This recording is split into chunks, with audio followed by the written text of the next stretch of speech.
Hey there, you're on the Reddit Confessions channel. 3:07 a.m. That's the time burned into my brain like a scar I didn't ask for. My phone buzzed once, then again longer this time. I didn't want to look. I'd been staring at the ceiling for hours, trying not to think about where she was. But when I saw her name glowing on the screen, I picked up without thinking. Her voice was syrupy, too smooth, like someone rehearsing calm. Hey, don't worry. I'm at Rayla's. We lost track of time. She opened wine. You know how she is. She even chuckled. Like that made it cute. But Rayla was downstairs. In my house. In my guest room. Snoring through her second dream by the sound of it. I didn't say anything. Couldn't. The room around me felt like it tilted sideways. I swallowed once, then lied back, keeping my voice flat. Okay, be safe. I ended the call. Then I just sat there, listening to nothing, feeling everything. Why would she lie about something so easy to disprove? Was she drunk? Was she testing me? No, this wasn't the first time. This was just the first time she got caught. At 3:22 a.m., I stood at the top of the stairs and looked down into the dark hallway. Rayla's purse was still on the hook. Her jacket still on the chair. My wife had said she was with her. No, she wasn't. And I wasn't crazy. I didn't sleep that night. I sat in the kitchen, lights off, scrolling through her old messages like some desperate detective looking for a clue that had always been there. Her recent texts were clean. Too clean. Sterile. Cold. By 7:18 a.m., the front door creaked. She walked in, still in yesterday's clothes, holding a takeout coffee like it was a peace offering. Her hair was messy but not in the accidental way. More like someone had run fingers through it. Over and over. She didn't see me at first. She called out, "Babe?" Like nothing was wrong. Then she turned the corner and saw Rayla, barefoot in the kitchen, pouring cereal into a bowl, yawning. And I watched it happen in real time. The lie, the regret, the panic. Her smile shattered before it ever fully formed. I didn't speak. Neither did she. The silence between us was the kind you don't come back from. She didn't speak first. Neither did I. Rayla's spoon clinked against the cereal bowl like background noise in a silent movie. My wife, Marin, just stood there in the doorway, one foot still on the mat, her fingers tightening slightly around that stupid paper coffee cup. Her lips parted like she wanted to say something casual, like, "Hey," or "What's up?" But nothing came out. I could see her brain working behind her eyes, spinning, searching, calculating. That's the worst part, I think, not the lie itself, but the moment they realize they've been caught and start trying to fix it with another one. Rayla, bless her sleepy soul, looked up and chirped, "Hey sis," with a mouthful of Lucky Charms, completely unaware of the nuclear tension crackling in the air. Marin's eyes did a full, slow blink. Her smile tried to return. One of those tight, plastic ones people use at awkward parties, but I saw the panic behind it. I didn't say a word. I didn't have to. My silence was a mirror, and she hated what she saw in it. She finally stepped inside and said, "I thought you left." Not to me, to Rayla. And Rayla, confused, replied, "Huh? You literally told me to crash here. Remember? Power outage? No heat?" Then she added, giggling, "You were half asleep when I got here." That's when Marin's face drained. She looked at me again, this time like she was hoping I hadn't heard that. I held her gaze until she dropped it. I didn't ask questions. I didn't raise my voice. I just stared at her with the look of a man who realized he'd been sleeping next to a stranger for months. "Where were you really?" I finally asked quietly. She swallowed. Her mouth opened, then closed again. She shifted her weight. "I already told you. Don't." I cut her off. "Don't make it worse." She turned toward the sink, like facing away from me would somehow make this easier. "I didn't want to worry you," she said. I laughed. I actually laughed. Not because it was funny, but because the insult was so casual, so dismissive it felt like a joke. "You didn't want to worry me? You lied about your sister being with you while she was literally in my house. At what point did that sound like a don't worry plan?" Rayla looked up again, spoon frozen midair. Wait, what's going on? Marin didn't answer her. She just whispered, I was with someone else. There it was.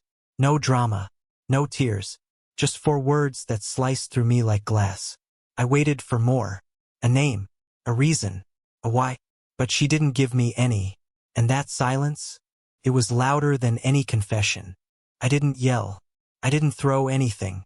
I just stood there, frozen, staring at the woman who used to tell me she'd never be capable of betrayal. She said the words like she was reading a weather report.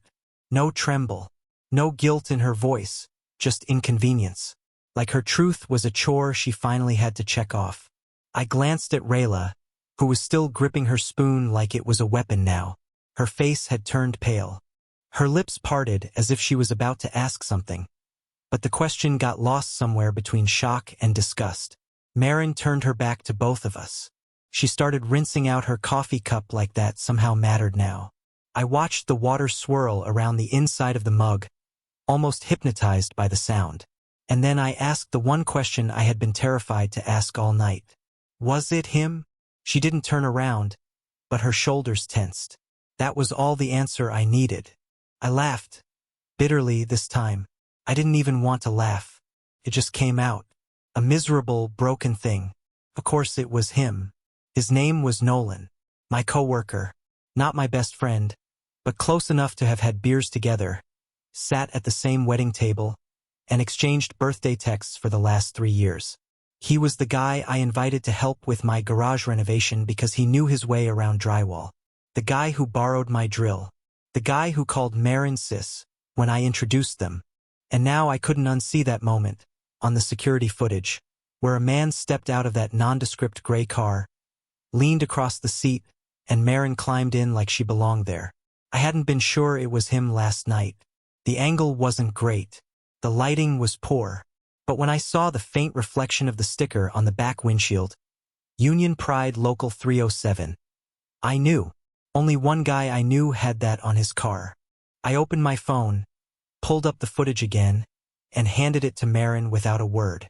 She paused the water, looked at it, and flinched. You went through the cameras? She muttered like I was the one violating trust now. You turned off your location, I replied. So yeah, I did. She didn't apologize. She didn't offer context. She just sighed, like she was tired. Like my heartbreak was an inconvenience she didn't have time for. I didn't mean for it to go this far, she said. I tilted my head. Go how far, Marin? Like emotionally cheating? Or the kind where your underwear ends up in his glove compartment? She winced. I didn't want you to find out like this. Really? I asked, stepping forward. Because it kind of feels like you wanted me to stay dumb. Forever. She turned to face me then, finally, and her eyes looked tired. Not sorry. Not ashamed. Just worn out. Like she'd carried a secret too long and now resented me for making her put it down. Rayla stood, her chair screeching against the floor. I'm gonna leave, she said quietly. I don't want to be part of this. But Marin reached out, touched her arm. No, you should hear it too. I stared at both of them, heart pounding in my ears. What the hell is that supposed to mean? Marin bit her lip. He's not the only one.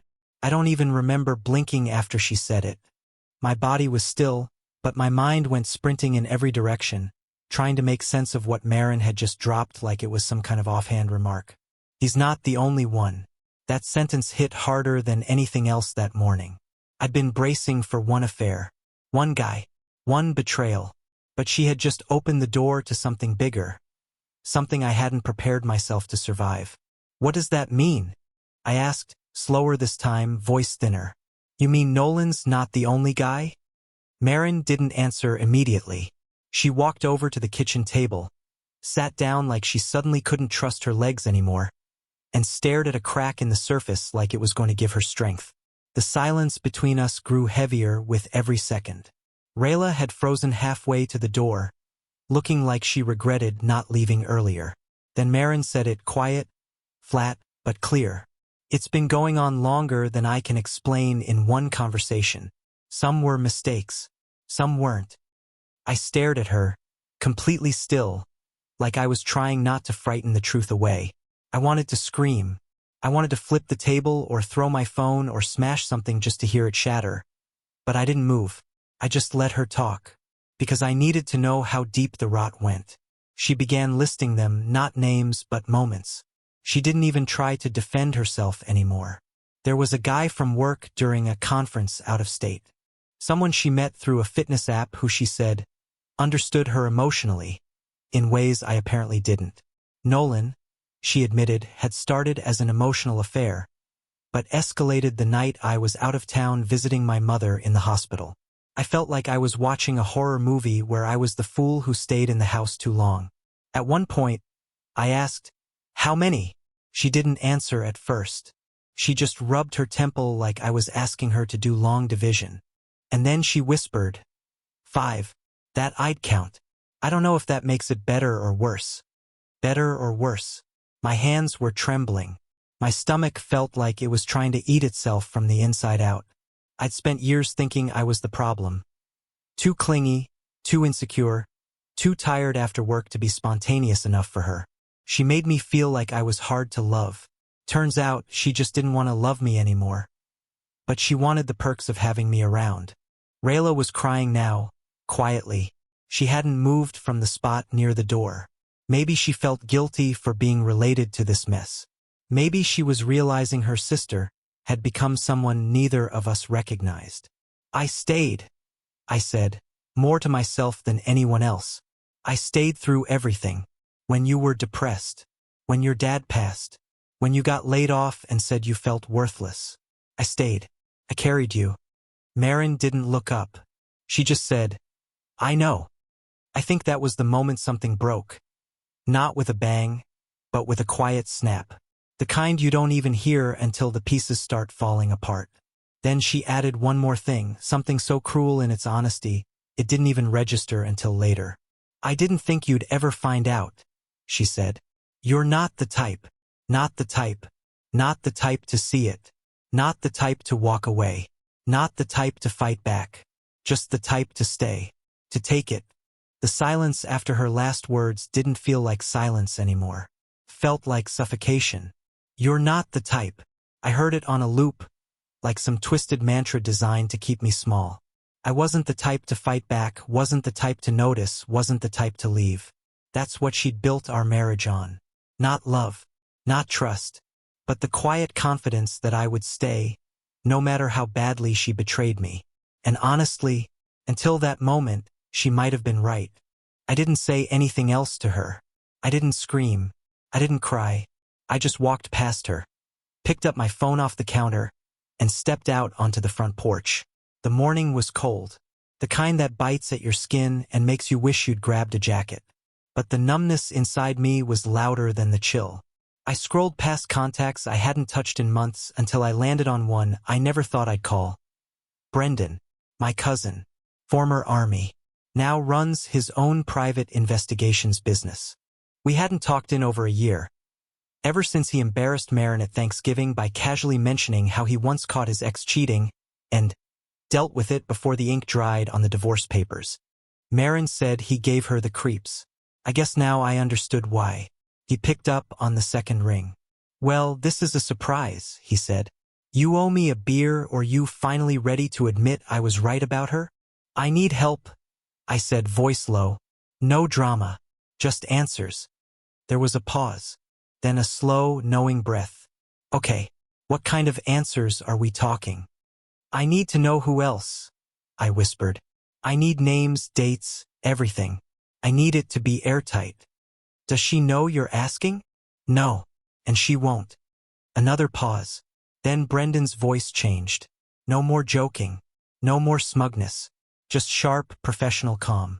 "All right, you'll have it. But once I open this door, there's no closing it." "Open it," I said. "Kick it down." I hung up and just stood there for a while, watching the clouds shift above our street. The same street where Marin and I had walked hand in hand when we bought this house. The same place where we hosted summer cookouts, carved pumpkins, hung twinkle lights every Christmas. Now every single memory felt infected, rotten from the inside out. When I walked back in, She was still sitting there at the table, same blank stare, like she was mentally checking out before the damage really started. "I'm going out for a bit," I told her. She didn't even ask where. Just nodded and muttered, "Okay." Like we were roommates now. Strangers sharing a house built on convenience. I didn't go far. Just drove around, no destination in mind. My head kept replaying old moments. The time she got home late and claimed traffic. The weekends she needed space to think. The nights she said she was just exhausted. I used to blame myself. Maybe I worked too much. Maybe I wasn't spontaneous enough. Maybe I didn't text her sweet things often enough. Now I knew the truth. It was never about what I lacked. It was about what she thought she could get away with. I parked in a grocery store lot and just sat there. Didn't even get out. Just watched people living their normal lives, pushing carts, answering phones, chasing toddlers who refused to wear shoes. I envied them. I envied the ones who still believed their home was sacred. My phone buzzed an hour later. A message from Brendan. "I'll have the first name tonight. You're not gonna like it." My hands went cold again. I stared at the screen, jaw clenched, because deep down I already knew. She hadn't just cheated. She'd done it in the worst way possible. It was someone close, someone I trusted. Again, that night I barely touched my dinner. The plate sat in front of me, full, untouched, while Marin moved around the kitchen like nothing had changed. She didn't ask why I hadn't eaten. She didn't ask where I'd gone earlier. She just washed a few glasses, checked her phone, and retreated upstairs like we hadn't just watched the bones of our marriage collapse into dust that morning. I guess in her mind, the damage was done. There was nothing left to hide, so there was nothing left to say. At 10:17 p.m., my phone buzzed. One message. "Brendan, it's Grant." I stared at the name for what felt like a full minute. My chest didn't explode with rage. There was no gasp, no wide-eyed reaction. Just a slow, aching pressure in my chest. Like grief. The kind of grief that comes when you realize not just one person betrayed you, but two. Grant was my cousin. A different cousin. My favorite cousin growing up. The one who played video games with me late into the night when my parents were fighting. The one who helped me move into my college dorm. The one who stood next to me at my wedding. We hadn't been as close in recent years. He moved across town, started working some weird sales job that kept him on the road. But we still talked during holidays. Still grabbed the occasional drink. I never would have thought. I texted Brendan back. "How sure are you, Brendan? I'd stake my license on it." Phone records. Hotel booking. Same place, same nights she claimed to be visiting her mom. Security footage pending. I didn't reply. I just sat there. This wasn't just cheating. It was surgical, strategic, calculated. She wasn't falling into temptation. She was scheduling it. The next morning I woke up early. Marin was still asleep. I sat in the garage, door open, just staring at the street. We used to talk about raising kids here, building a treehouse in the backyard. Now I couldn't even look at the living room without seeing her on the phone with him. Laughing, whispering, probably making plans for the next trip. I didn't cry. I'd done enough of that in my head already. What I felt was colder than sadness, emptier than anger. It was like my emotions had dried up completely, and all I was left with was a pile of facts I couldn't unlearn. I opened a new note on my phone and started writing everything down. Dates, patterns, excuses. I wasn't sure why yet. Maybe to keep myself from gaslighting my own memories. Maybe to prepare for what came next.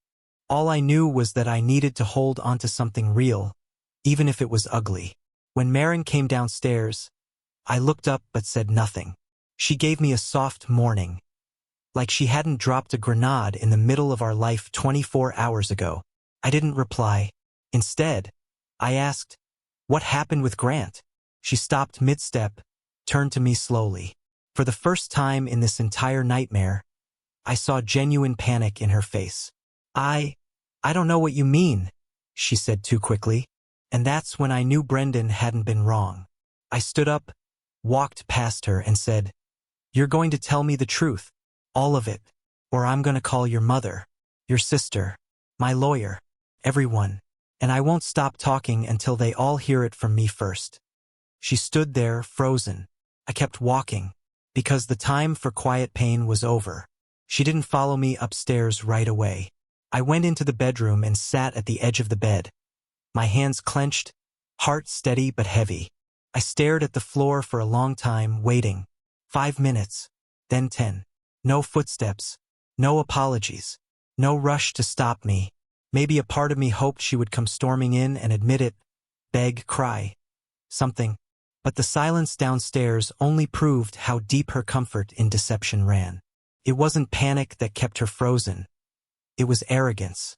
She thought I wouldn't actually do it. So I pulled out my phone and started writing a message to her mother. Simple, direct. I didn't include names, just said that Marin had been unfaithful multiple times, and that a separation was now unavoidable. I didn't even press send, because that's when I heard her footsteps, slow and uncertain, coming up the stairs. She stepped into the room like it was enemy territory. Her eyes immediately found my phone. I could tell she was trying to read the screen without making it obvious. I tilted it just enough to remind her it wasn't her business anymore. Not after everything. Okay, she said, her voice low. You want the truth? I'll give it to you. I didn't respond. I just waited. She sat down in the chair across from me, twisted her fingers into a knot in her lap. Her lips trembled slightly, but not with guilt. More like fear that her control over the narrative was slipping. It started with Grant a year ago, she said finally. It was stupid. It was one night and I thought that was it. But he kept texting. And I was angry at you. I felt like you stopped seeing me. I shook my head, more tired than furious. That's what you tell yourself to sleep at night? She bit her lip. I'm not excusing it. I didn't think it would go on. But then when we fought in January, and you didn't come to that party with me, I saw him again. I closed my eyes. That party. I remembered it. I skipped it because I had the flu. She told me it was no big deal, that I shouldn't worry, that she'd be back early. She wasn't. And Nolan? I asked. Was that just to round out the calendar? She looked away. That was different. He listened to me. He made me feel understood. I laughed, but it came out jagged. He listened? Marin, I was there for everything. I paid the mortgage, cooked dinner when you were too tired, held you through your panic attacks. I went to that awful couples retreat just because you thought it might help. But sure, he listened, while he unzipped your dress. Her face twisted, and for a second I saw something like shame. But it wasn't for what she'd done, it was for being exposed. Then she stood and said something that turned my stomach. You were never going to leave me. That's why I knew I could be honest now. That sentence right there. That was the kill shot. Not the cheating. Not the lying. But the certainty in her voice that I was too broken to ever walk away. And maybe she had been right, once, but not anymore. I stood up, walked past her without another word, and went into the guest room. I didn't sleep. I didn't scroll. I just stared at the ceiling, heartbeat pounding like a clock counting down. Because tomorrow I was going to remind her who I really was. The next morning, I was already packed before the sun came up. I didn't slam drawers or make a scene. I moved quietly, methodically, like a man who had finally made peace with a long-delayed decision. Every item I folded into my suitcase wasn't just clothes. It was me reclaiming pieces of myself she'd chipped away for years. My passport, my favorite sweatshirt, a photo of my dad and me at a baseball game. I left our wedding album right where it was, on the shelf collecting dust. When Marin came downstairs and saw the bag by the door, her face didn't show confusion. It showed fear. Real, honest fear. You're leaving? She asked, as if the answer wasn't standing right in front of her. I should have left a long time ago, I said, not angry, not cold, just done. She moved closer. We can talk. I'll go to therapy. I'll cut contact with everyone. I swear, I'll fix it. I shook my head. You don't fix a house by gluing broken glass back into the windows. You rebuild somewhere else. And I'm done letting you live rent-free in my peace. She didn't cry. She didn't scream. And I didn't wait. I dropped the keys on the counter, picked up my bag, and walked out of the house like a man who just stepped out of a burning building. But here's the part one never expected. Leaving didn't feel like losing. It felt like becoming. That first breath of air outside that door was the deepest I'd taken in years. I wasn't walking away from something. I was walking toward someone I forgot existed. Me. A week later, I signed a lease on a small apartment with creaky floors and terrible street parking. But it was mine. Brendan gave me a file with everything I needed. Nolan lost his job. Apparently, cheating with a coworker's wife wasn't great for office morale. As for Grant, let's just say he stopped getting invited to family dinners. And me? I started over. I took cooking classes. I reconnected with friends I had pushed aside to make room for her lies. I even started writing again, something I hadn't done since college. The pain didn't vanish overnight, but it stopped owning me. I'm not telling you this story because I want pity. I'm telling you because someone out there thinks they're not the type to leave. Someone thinks enduring betrayal is the same as love. It's not. You don't have to burn down their world to rebuild yours. Sometimes all it takes is walking away with your head high and your heart still intact. Thanks for listening to my story. If you've ever had to rebuild after betrayal, or if you've got a historical story of survival, revenge, or rediscovery, share it in the comments. Let's turn heartbreak into something stronger. You've been watching Reddit Confessions. Don't forget to subscribe for more stories that remind us just how complicated and powerful the truth can be.